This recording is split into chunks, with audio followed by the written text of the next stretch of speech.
All right, speaking of women leading the way, turning now to a book that aims to be the talk of family dinner tables across the country. Heather McGhee is the board chair for Color of Change, a racial justice organization. In her best-selling book, she shares ideas on how we can tackle racism together. She says prejudice extends from the loss of public school pools, to the lesser-known beginnings of the subprime mortgage crisis. The Sum of Us, which looks at how racism affects all Americans, has been adapted for younger readers. Heather, how are you doing this morning? I'm so great. Thanks for having me. So why did you want to adapt this book for younger readers?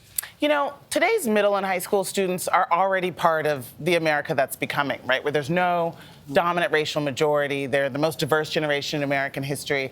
And yet the debate they hear about race and racism from adults and politicians is so often us versus them.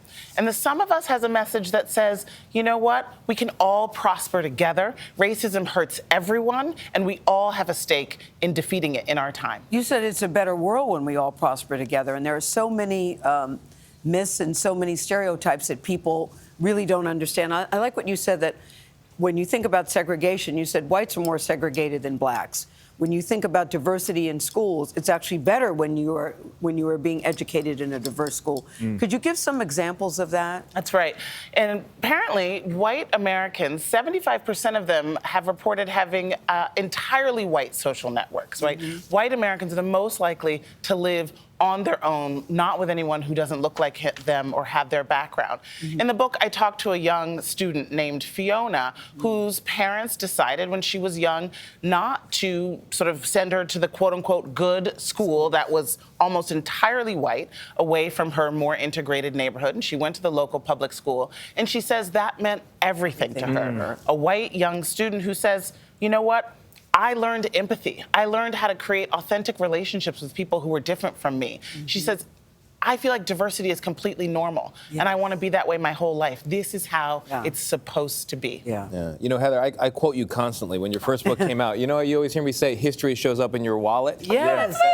That's Heather? Yeah, that's Heather's, that's Heather's line. He does say that. I say that all the time. It is the perfect reaction to so many I thought it was your line, though. It's all right. It's all right. That's what an author wants. Just go out there and have the ideas spread. But I am curious. You grew up in a black neighborhood in Chicago, right? Yeah. But you went to a boarding school that was mostly white or nearly all white?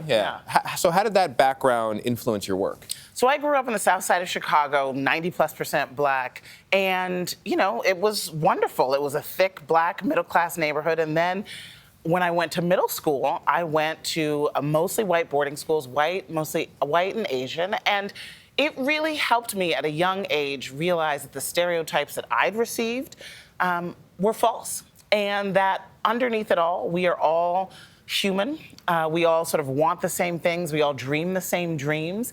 And it helped me become curious about, well, where did these stereotypes come from? Where did these stories come from? Who's selling us these stories? How are they profiting from these racist stories? And that's really set me on my path to ultimately writing The Sum of Us. You know, I love the chapter, No One Fights Alone. And you start with the story, very descriptive, about the Nissan workers forming that union. But it's a prime example of how we need to do this together. That's right. This country has been divided recently more than it's ever been.